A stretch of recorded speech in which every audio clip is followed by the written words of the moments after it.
Aquanta, we are bringing the water heaters into the 21st century.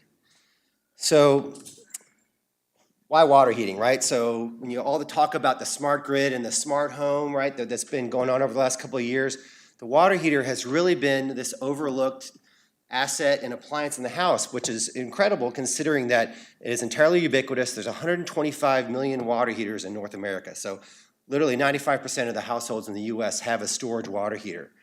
The impact is that there's $32 billion a year that we spend just to make sure that we've got hot showers or cleaning our dishes or what have you. So $32 billion a year in energy spend goes towards heating our water.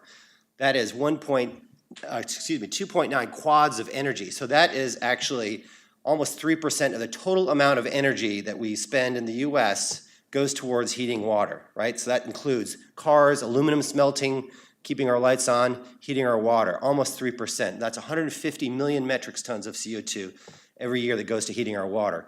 And the crazy thing is that 50% of that is wasted because of the nature of how our water heaters work, again, which are these storage water heaters, which are these batteries that are these dumb appliances that all they're doing is staying hot all the time. There's no intelligence innate in these systems.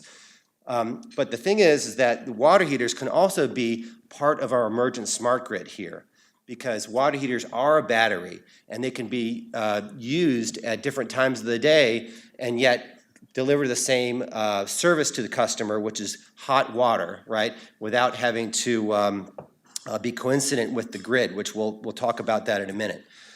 So what we have done and what Aquanta has developed is the Aquanta water heater controller. It is a retrofittable controller for existing storage water heaters. Think of it like a Nest for water heaters. And Aquanta is a retrofittable controller that works on nearly 3/4 of the US installed base. So it is built from the ground up as a network and smart home enabled device. So we are leveraging technologies here that have reduced the cost of these systems such that we are integrating, again, the kind of best of breed world-class technologies into our system such that we're able to deliver a high security and low cost platform here. Also including some unique enthalpy sensor-based analytic capabilities anyway, which enable some of the unique analytic capabilities of Aquanta in our system. So there's a learning algorithm to it that discerns the household use patterns and then creates a heat cycle pattern just like Nest and the learning thermostats do for the HVAC system. As I mentioned, Aquanta is a near universal retrofit, so truly it is works on the vast majority of the installed base and takes less than 60 minutes to install. And last but not least, there are electric and gas water heat versions. So this is a product anyway that we feel like is addressing a substantial portion of the market. So the company and the product actually is a live product. We launched commercially this past fall here. So now, frankly, we've been crushing it. We have devices in 46 states, 6 provinces across North America. The product is UL and CSA certified. It is manufactured in the US, so we have a electronics manufacturing partner out of Plano, Texas, that handles manufacturing and fulfillment for us. If you Google water heater controller or smart water heater, we pop up first. I think that's signifying the kind of space that we've created in the marketplace here. I'll talk more about our distribution channels and some of the trials that we have underway with utility partners. But we did actually just launch our first major program partner, Green Mountain Power, which I'll address more here in a minute. But this is an existing product here that you can buy today. And importantly, we've gotten incredible traction with our target customers, who is our key channel, our utilities and utility demand side management program. So I'm looking at you, Joe. So the key benefit and the key use case here for Aquanta and the Aquanta controller is, yes, this is a smart home and a smart home enabled appliance, but the value proposition here is about taking the water heater installed base and using it as a grid resource to manage grid load and heat your water when power is the cheapest, or perhaps reduce demand when utility grid load is peaking, and therefore they can reduce consumption from power sources anyway. So there's a whole bunch of industry jargon here, but let me just tick off a few. So among the macro trends in the utility ecosystem is time of use or variable pricing, meaning that you get charged different prices for power for different times of the day. Well, if you had an appliance that understood what your use patterns were and knew what those utility rates were going to be and knew to stay off during that time period, that is a huge benefit to the end user, and also helps achieve utility goals, which is that we're trying to shift consumption from the peak periods of the day to the lower periods of the day. So time of use pricing is going to be, it is the law in the state of California starting 2019. It already is ubiquitous in Ontario, the Canadian province.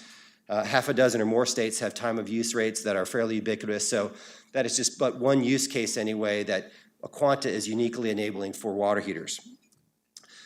The company, I'm the CEO, but we have a leadership team here that is an incredibly experienced and a deep bench in terms of startup and utility ecosystem experience. So I founded a company called Pangea, which built a fiber optic network in Europe. My colleague, all of my colleagues actually are from venture-backed companies. And so a really deep and experienced leadership bench anyway that has accelerated the development and gotten kind of the product to where it is. So where we are today, we have, again, launched the product, and we are now launching on our first programs. If you Google Aquanta, you'll see a couple of articles that have come out in industry press of late about a program that we launched with Green Mountain Power, which is the main utility up in Vermont, who's really known as one of the front of the boat utilities. We just launched a program with them where they are giving away an Aquanta to end customers, so that way they get Green Mountain Power gets the grid management benefit from Aquanta. Thank you. We have a number of other programs that are kind of in the pipeline here, so expect to hear more from Aquanta here in the very near future. In terms of where we are going forward and what our next steps are, so Aquanta is really looking to scale the business here. So we have utility programs that are already underway and a number in the pipeline.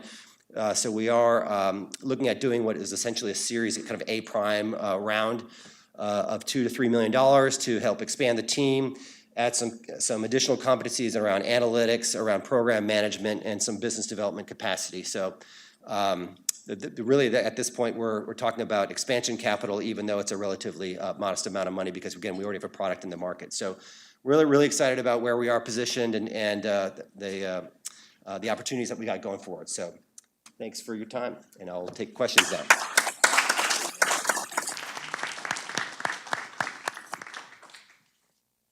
Please. Sure. So my name is Charles Hernick, and thank you for the presentation. It's very good overview. I'll speak from the customer's perspective. The longest minutes in my day are two parts. I drive to DC from Annapolis, so it's like the commute I don't mind. The longest minutes of my day are when I'm waiting for the coffee maker to produce my coffee, and then when I'm waiting for the hot water to come out of the shower head so I can actually get in, right? What are the benefits of this to the consumer, or are the benefits to the utility? So that's one of the things that what we're doing are basically taking the value proposition that the Nest and the ecobee and the Lyric, so these smart thermostats, there's sort of a three-way value proposition here that they brought to the table, which is that there's a standalone customer value proposition. The device delivers energy efficiency, so energy savings because of the intelligent control, and this utility grid integration. And so the customer really is benefiting because they've got remote control, and they can of their appliance. So in the thermostat case, their air conditioning and heating system. In our case, we have a little app that you can look at your phone and see how much hot water is available, right? So if the wife and kids have taken a shower ahead of time, right, you can see that, oh, there's only 20% of hot water left in my water heater. Drive home slower. Yeah. Okay. So unfortunately, we don't fix the issue. We don't fix the issue of it takes a minute for your water to heat up, because that has to do with your water heater is probably in your basement and it's coming out of a shower that's 30 feet away, right? And so it just takes that long for your hot water to get up there. But what it does do is make sure that it's delivered in the most energy efficient and ultimately, monitorable and meterable way for you as the end user. Gotcha. Thank you. So great presentation. It's Andy Wright. Can you talk to me a little bit about, who the competitors are, what the competitive landscape looks like for the company? Sure. So On the smart grid side, so we're not inventing the concept that water heater is this grid asset. Actually, it's been done for a couple of decades, right? And so the main competition is Converge and Eaton, and they're kind of the incumbents, right? They have 90% of the install base. They're actually, in the US, there's already 2 million water heaters that are under utility control and utility programs. It's concentrated really in the southeast, but there's pockets everywhere in Minnesota and South Dakota, North Carolina. But their systems are these one-way, basically load control switches that are based on pager-based systems. And so basically all these systems are conking out over time, right? They're now reaching their third decade, and they're completely missing out on the benefit of having two-way communication. So basically being able to tell the utility, hey, my installed fleet is right now, it's 10,000 units are online and available right now. So there are other companies that are doing water heater control, but frankly, none of them have this kind of three-legged stool of kind of standalone customer value, energy efficiency, intelligence, and then utility grid management. On that same thread, what about the, I guess, OEMs of the hot water heater market? Are they thinking about this space? Yeah, so that would be kind of subpart B of competition. So clearly the OEM, so in the US, just a little diversion here, 3 companies own 90% of the water heater market, so that there are 8 million or so water heaters sold in the US every year. So it's Rheem, A.O. Smith, and Bradford White manufacture 90% of the water heaters. Having said that, you guys may be aware that the plumbing and water heating ecosystem is not necessarily the most technology forward in the world. And that, frankly, that's what's allowed little old Sunnovations, and we used to be called Sunnovations, now we're called Aquanta, into the space, because there's a smart home space, and they don't know anything about water heating and plumbing, and then there's a plumbing and water heating ecosystem. They don't know anything about the smart home, smart grid space. And so that's kind of where the little Venn diagram in the middle here. So Rheem and AO actually do have grid-enabled products, but frankly, they're expensive, and you got to buy a whole new water heater in order to get it in. So we're a retrofit appliance, and frankly, we are, addressing that 125 million unit marketplace. And actually, one thing I did not touch in my spiel, and maybe this would be the next question, is, hey, how do we make money, right? So we sell the device, right? That is exactly my next question. Thank you. You're good. So yeah, you can buy one today for $149. And we're told that based on competitive analysis that we're actually both the cost and the feature leader relative to our peers, but we also charge an API access and analytics fee. So basically, if a utility or whoever has a fleet of units out there, we charge a recurring fee basically to provide access and control of that fleet, as well as some M&V, so you know what that is, right? So basically some return telemetry around what's happening across that fleet. And what's the return on investment then? So if I buy one for $150, when do I see my 150? If you're an electric, if you have an electric water heater, probably 2-3 years, right? So in terms of straight energy savings, right? If you're a homeowner, that's obviously with no utility incentives. And so talking about the smart grid benefit, again, that is probably the highest economic opportunity, but there are a good 36 states, and unfortunately the Old Dominion is not one of them, that have energy efficiency mandates whereby the utility is forced by the Public Utility Commission, their regulator, to spend money on energy efficiency measures and appliances. And so there's a lot of states where you can get a Nest, $100 rebate for a Nest or other type of energy efficiency measures. So we're going to be qualifying for those in the relatively near future. So that's the economic ROI, but there is a sustainability ROI here too. No question. Yep. So you answered the question of how he makes money as a homeowner, but I'm an angel investor. How do I make money as an investor? What's the exit look like?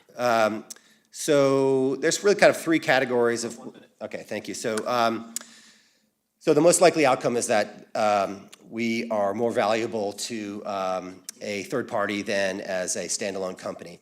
So there's kind of 3 types of companies that we think we're valuable for. So smart home space, companies in the smart home space, companies in the smart grid space, and there's a litany of companies that we've kind of have as prospective targets there. And in the water heater space, let me address that here. So Aquanta is gathering use information around, and we can characterize what the water heater load is by different parts of the country, by different seasons, by different demographic, by different type of water heater. So we can characterize what that grid load and what that grid opportunity is and what that energy efficiency opportunity is. Rheem, A.O. Smith, They don't have anything like that. We actually have the most detailed and the largest database of water heating energy in the world. And so those analytics right there, and being able to characterize that water heater use behavior and that the grid correlation, we think that alone anyway is, worth the exit, so. Time for one last one? Oh. Go ahead, go ahead. Quickly, just your user interface. How does that play with, like you mentioned, Nest? How does that play with the other user? So we're actually part of, Dashboards, user interface? yeah, so we're They part of the Works with integrate Nest well, or- ecosystem, actually. So if you have a Nest, you can tie your Nest into that. So we're kind of part of this whole smart home ecosystem. Dashboard the whole thing. Well, they don't have a unified dashboard, so Nest actually has an ecosystem of partners that if you do something on your Nest, it'll cause the other device to do something.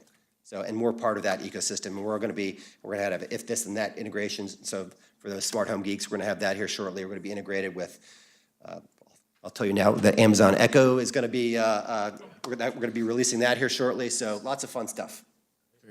Very cool. Great.